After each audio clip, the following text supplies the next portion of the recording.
a la etapa del plan de negocio que es...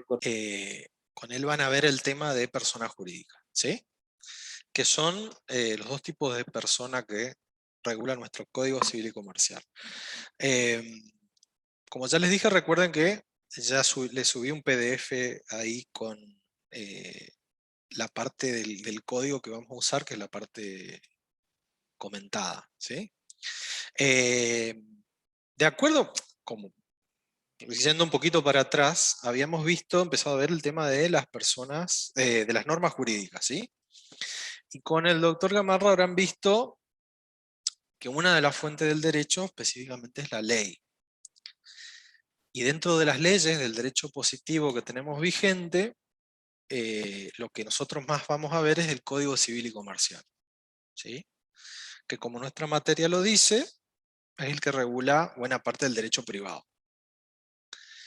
El Código Civil y Comercial, nosotros desde 2015 lo tenemos con las características que tiene ahora, ¿sí? Unificado. Antes teníamos, desde 1800 y pico, teníamos un Código Civil por un lado y un Código Comercial por el otro. Hoy tenemos un Código Civil y Comercial de la Nación, ¿sí? Y es lo que nosotros vamos a empezar a ver. Específicamente lo que tiene que ver con la persona es, el código necesita identificar algún tipo de entidad que le va a atribuir derechos y obligaciones, ¿sí?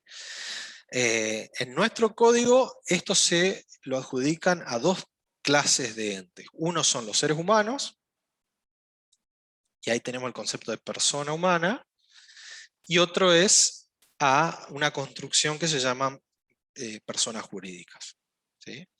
Entonces, a estos dos tipos de entidades, el derecho dice, bueno, les vamos a reconocer que tienen derechos y que tienen obligaciones, ¿sí?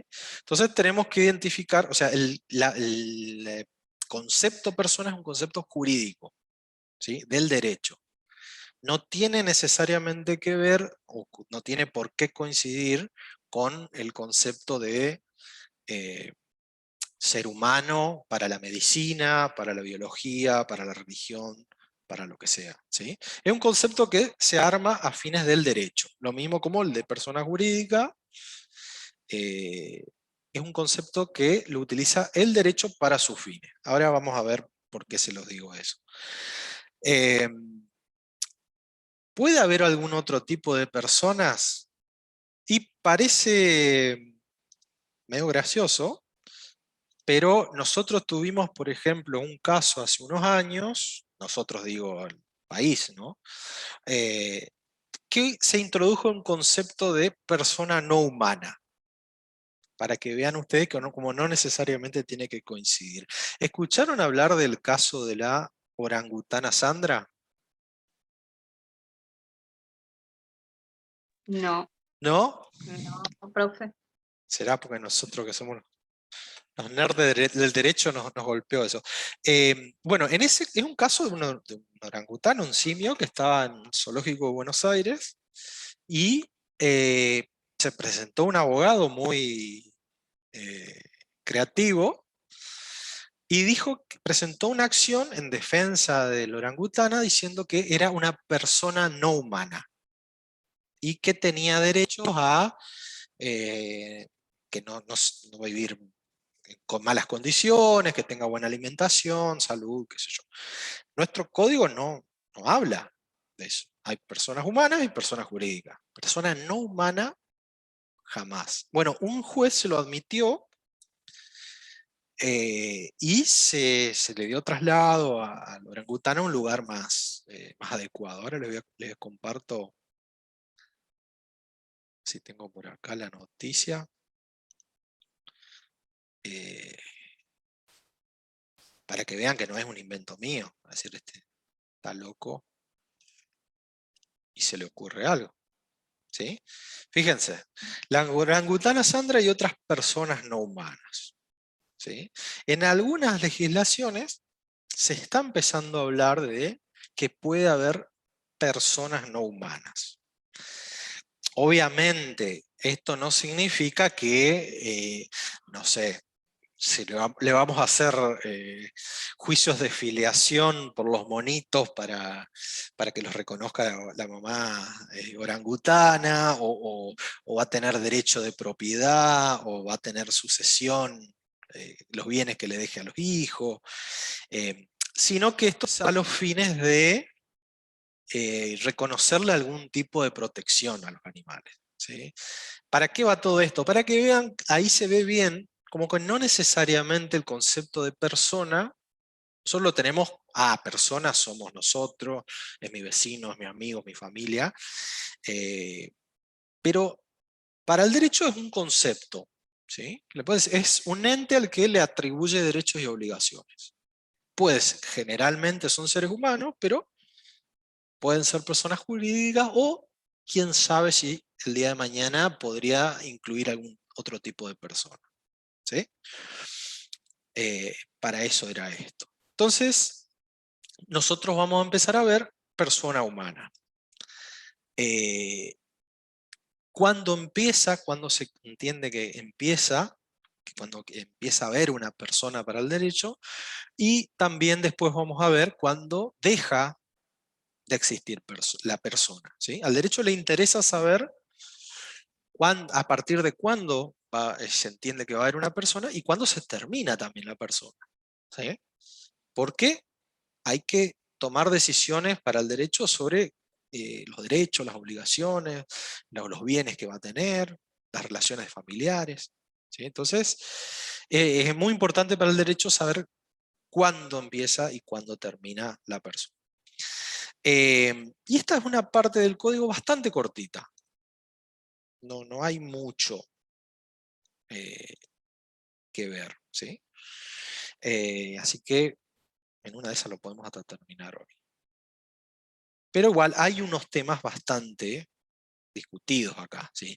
Bueno, esta es la parte de, ahí estamos viendo la parte de persona del Código Civil y Comercial. Dentro del libro primero, el título primero habla de persona humana. Y el primer artículo, el 19 de esta parte, nos dice: la existencia de la persona humana comienza con la concepción. Así nomás. Bueno, esa sola línea ha traído unas discusiones y unos problemas que todavía no se han terminado. No es tan sencillo establecer qué quiere decir con esto, ¿sí? Hay muchas discusiones, mucha influencia de cuestiones no solo jurídicas, sino morales, religiosas, ideológicas, que hacen que sea una de las discusiones más grandes que hay, ¿sí? Sobre todo con lo que tuvimos con la discusión de la ley de interrupción del embarazo, ¿sí? Entonces, nuestro código, con bastante parecido a lo que había antes, dice: la existencia de la persona humana comienza con la concepción. A nosotros en la Facultad de Derecho, básicamente sin dudar, nos decían: concepción es cuando se unen el óvulo y el espermatozoide. Listo. En esa época, 1800 y pico, cuando estaba el Código Civil, imagínense, nadie se enteraba cuando pasaba eso porque no había medios técnicos, ¿sí? Hoy en día, no solo se puede realizar, digamos, la fertilización de un óvulo en forma natural, sino también en un laboratorio, ¿sí? Entonces, imagínense ustedes que del 1800 y pico no se les pasaba por o sea, acá apenas que había ferrocarriles, nadie se le pasaba por la cabeza que se pudiera en un laboratorio juntar un óvulo con un espermatozoide y, armar, digamos, un ser humano fuera del útero. Entonces, fue necesario hacer algunas distinciones, ¿sí? Bueno, hoy en día, sobre todo a partir de... ustedes no sé si escucharon alguna vez hablar de la Corte Interamericana de Derechos Humanos. Sí, ¿La escuchás? pero no Escuchar sé. sí, no sabes bien, no importa. Bueno, hay esa corte está en San José de Costa Rica, es un órgano, es un tribunal, ¿sí? De jueces de distintos países, Profesor, pero ¿sí? ¿Quién me estaba hablando, Brian?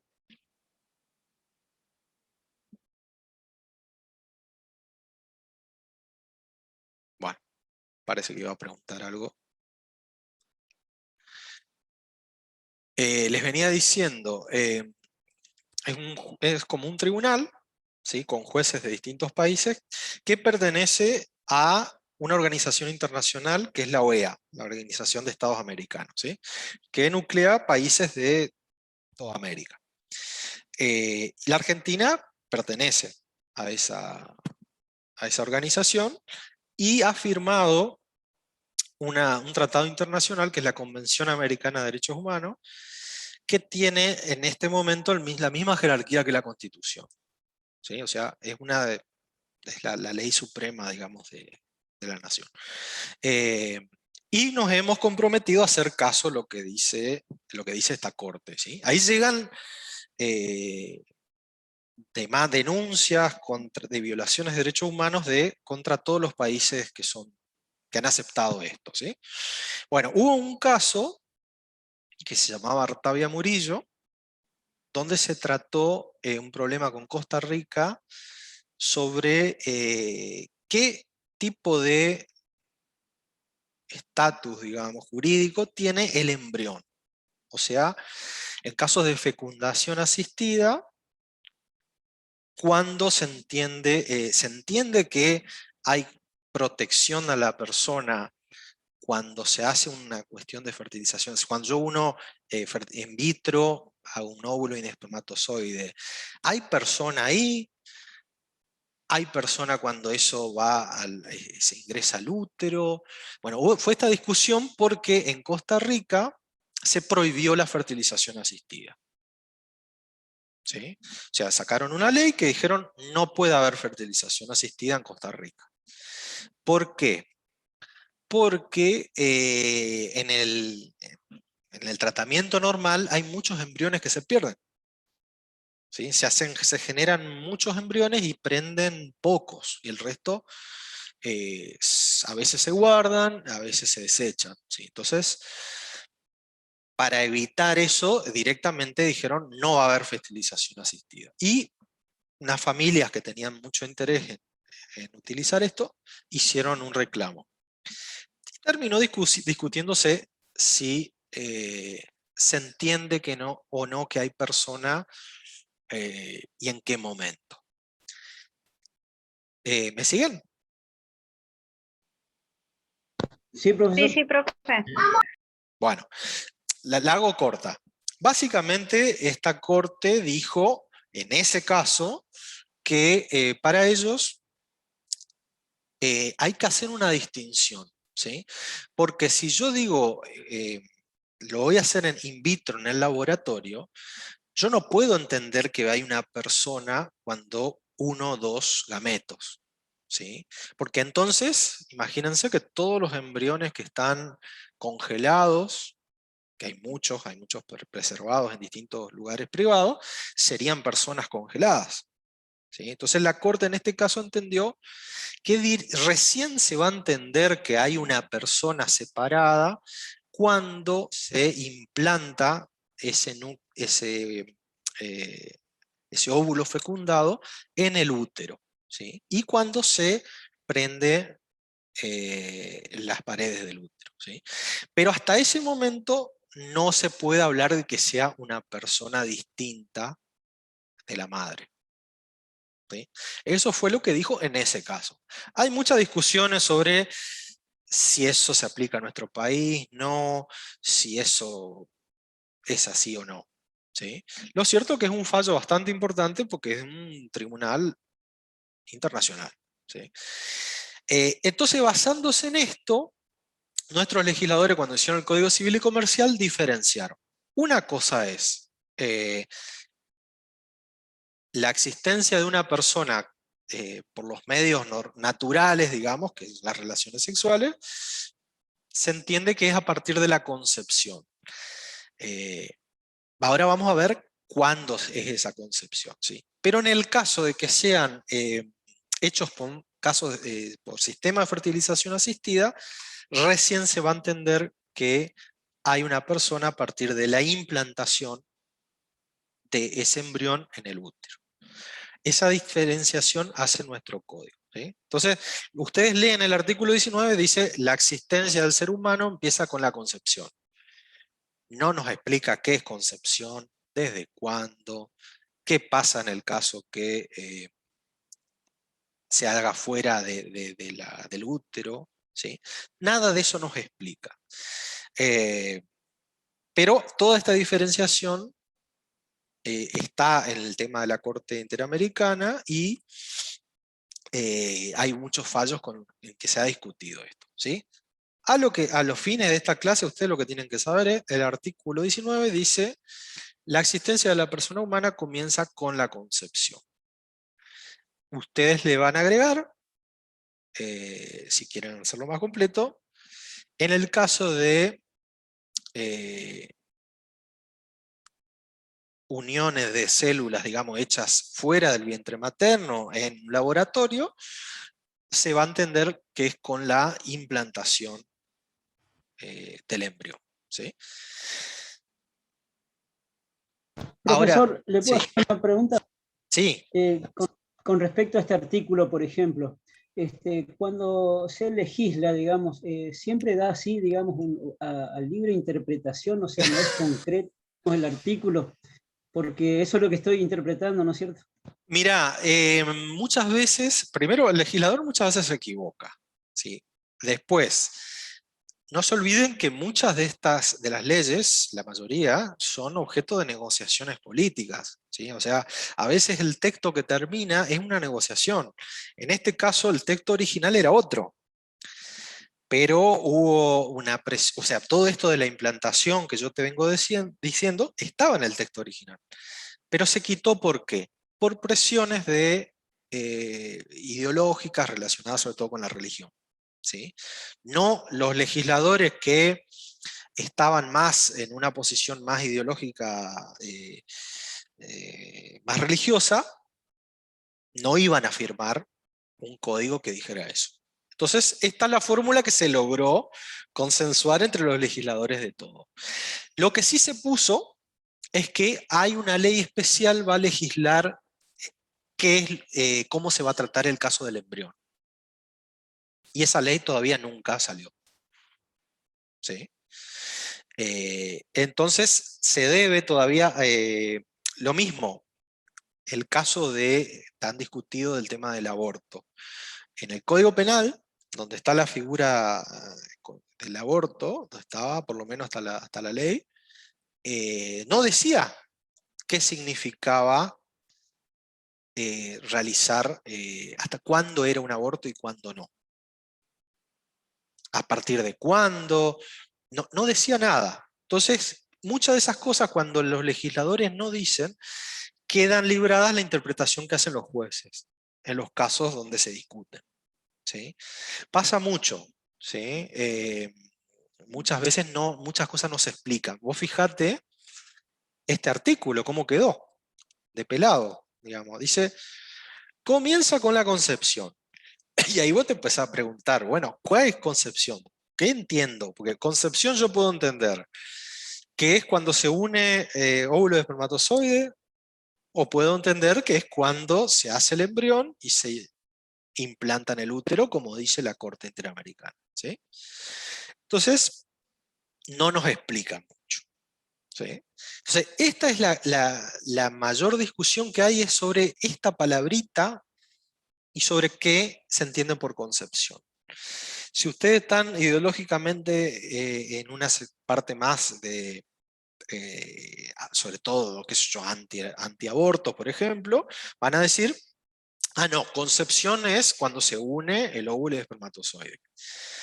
En ese sentido, entonces, los embriones van a ser todos personas.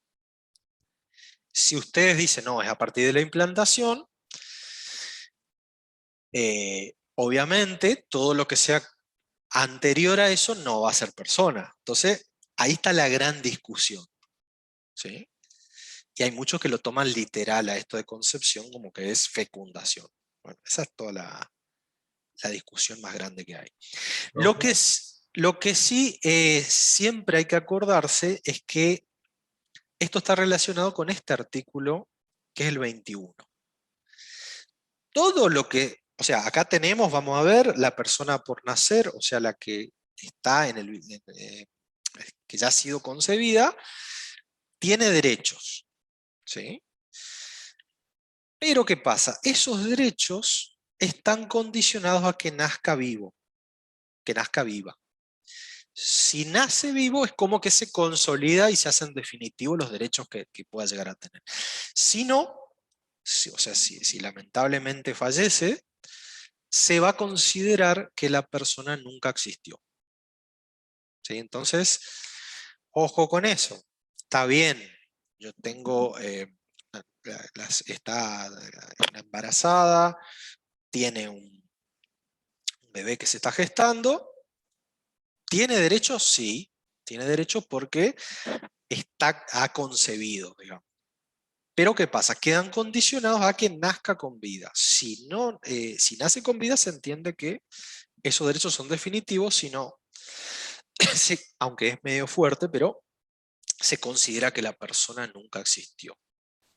¿Sí? Ese es el sistema. Es concepción, pero condicionado al nacimiento con vida. Para ir terminando, lo voy a terminar de explicar la clase que viene, pero este artículo 20, que muchas veces no lo explican muy bien, nos da la solución, sobre todo para los jueces, de decir, bueno, sobre todo en la época del 1800, que no había posibilidad de ver dentro del cuerpo eh, gestante. Dice, bueno, ¿cuándo vamos a entender que fue esa concepción? ¿Sí? Entonces la ley hace un cálculo bastante práctico. ¿Sí? ¿Quién me habló? Personas gestantes serían las mujeres. Bueno, a partir de la ley de identidad de género, principio sí, porque puede tener, si alguien que ha nacido mujer se cambia el género en el registro civil, va a pasar a ser hombre, pero puede gestar. Es medio confuso, pero puede pasar. Por eso hablo de persona gestante.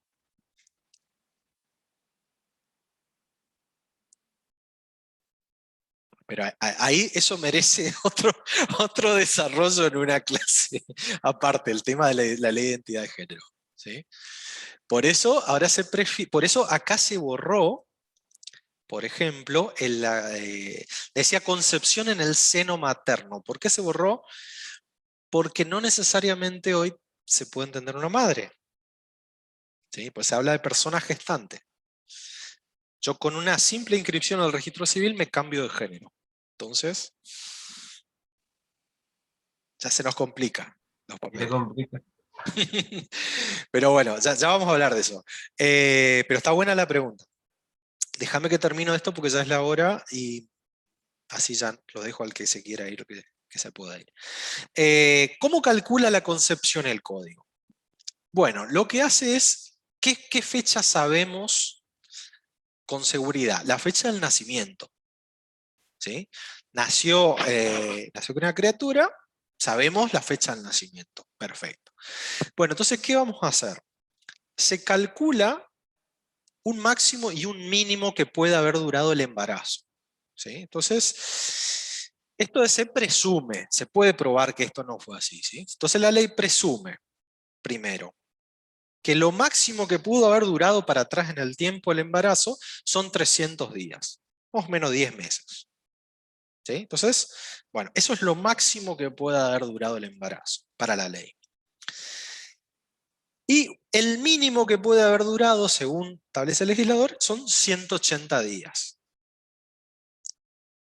Entonces, la concepción va a ser, se presume que es entre el máximo de 300 días para atrás, y el mínimo de 180 días para atrás del nacimiento. Hay 120 días en el medio que por algún lado de ahí, dice el legislador, fue la concepción. Porque es importante para la ley saber cuándo, más o menos, aunque no lo tengamos por cierto, pero establecer más o menos cuándo fue la fecha de la concepción, porque puede tener alguna importancia en cuanto a sus derechos, ¿sí? Cuando, por ejemplo, adquirió algún derecho sucesorio, ¿sí? Puede llegar a ser importante establecer cuándo. Entonces, acá el artículo 20 lo que hace es hacer una técnica donde el derecho dice, bueno, como no podemos estar librados a no saber cuándo fue concebido, vamos a presumir que es en esa época, ¿sí? Y así funciona este artículo 20. Por hoy, por ahí seguimos la clase que viene, sepan esto, artículo 19, la persona empieza con la concepción, haciendo esa digresión que yo les hice entre si fue una reproducción natural o por fertilización asistida, condicionado a que nazca con vida, ¿sí? Y está esta forma que ha establecido el legislador de cómo calculamos la concepción, cuándo se llevó a cabo la concepción, ¿sí?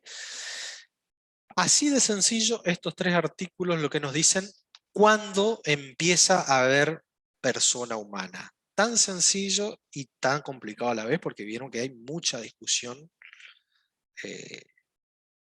legislativa, la jurisprudencia en todos lados, ¿sí? Entonces ahí sabemos cuándo empieza para el derecho la persona humana. Después vamos a empezar a ver la capacidad, que es otro concepto bastante importante en derecho, ¿sí? Estos artículos están comentados en el PDF que yo les subí, que está en el aula, así lo quieren ir a leer. Ahora sí, para ir terminando, ¿alguna pregunta, alguna cosa final que quieran decir? La dejamos a la clase que viene. Profe, Sí. yo tenía una duda con respecto a eso de que dice que en el caso de que no nazca con vida, la persona no es considerada persona, digamos. Sí. ¿Y qué pasa con el tema de, veo que hay como que la nación le paga a las embarazadas?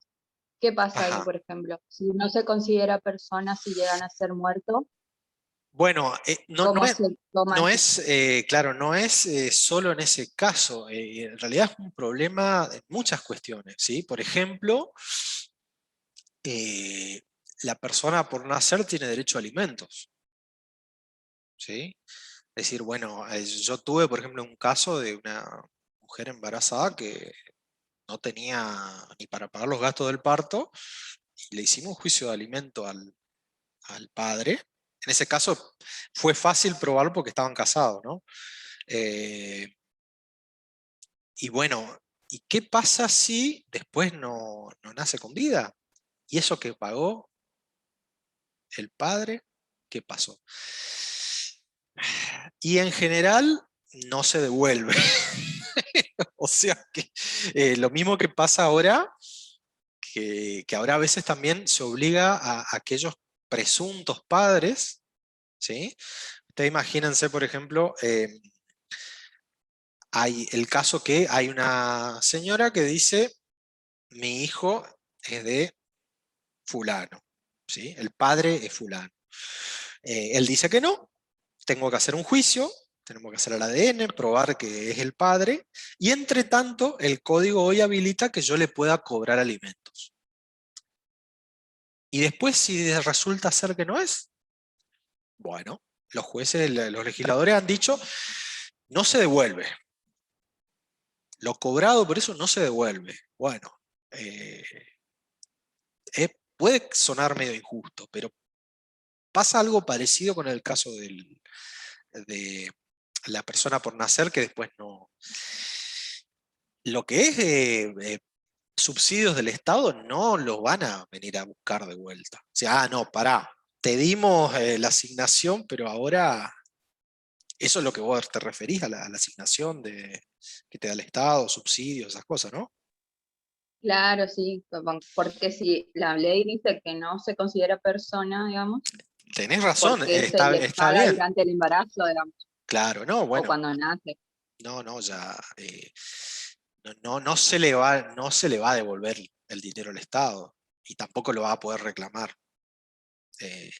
Pero sí, es una consecuencia tal vez no querida del hecho de lo que vos adquieras ahí y después hay que ver, bueno, en caso de derecho sucesorio y eso puede ser, puede haber otra solución, pero en caso de subsidios del Estado, no creo que los devuelvan.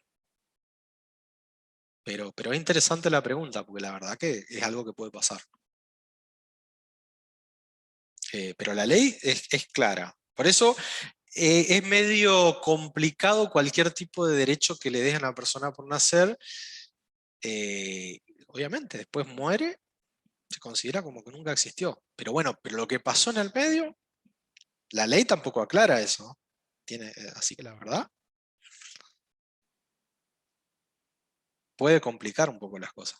Sí, eso vamos a lo que decía Lucio también. Muchas veces las leyes no son claras del todo. ¿Y dónde se solucionan los problemas? En los tribunales, donde los jueces hacen hablar un poco a la ley, interpretan en el caso cómo se va a resolver. Pero muchas veces las leyes no nos aclaran del todo.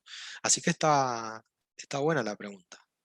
A ver si encuentro algún caso que haya pasado algo así, se los traigo. Bueno, ya nos pasamos la hora, ¿sí? Pero no quería...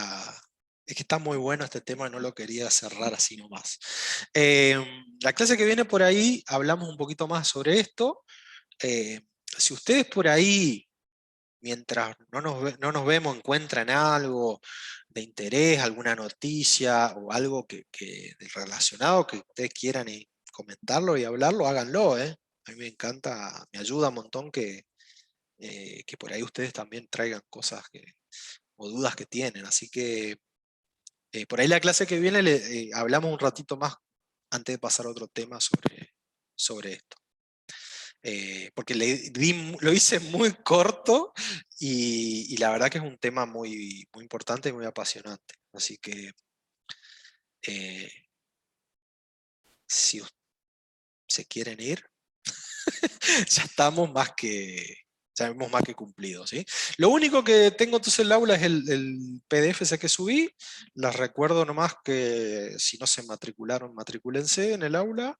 Y ahora, hoy mismo, ya a la noche, subo el video de la parte que hablamos. Si alguien lo quiere ver de vuelta o alguno que no pudo estar presente. ¿Sí? Así que, y si no, nos vemos el jueves. Mañana es feriado. Así que tienen un día por lo menos para descansar de derecho privado. ¿Sí? Ok, profe. Ok. Nos Bueno, veremos el jueves entonces. Hasta el hasta jueves. luego, profe. Hasta luego. Hasta el jueves. Adiós. Chao. Cuídense.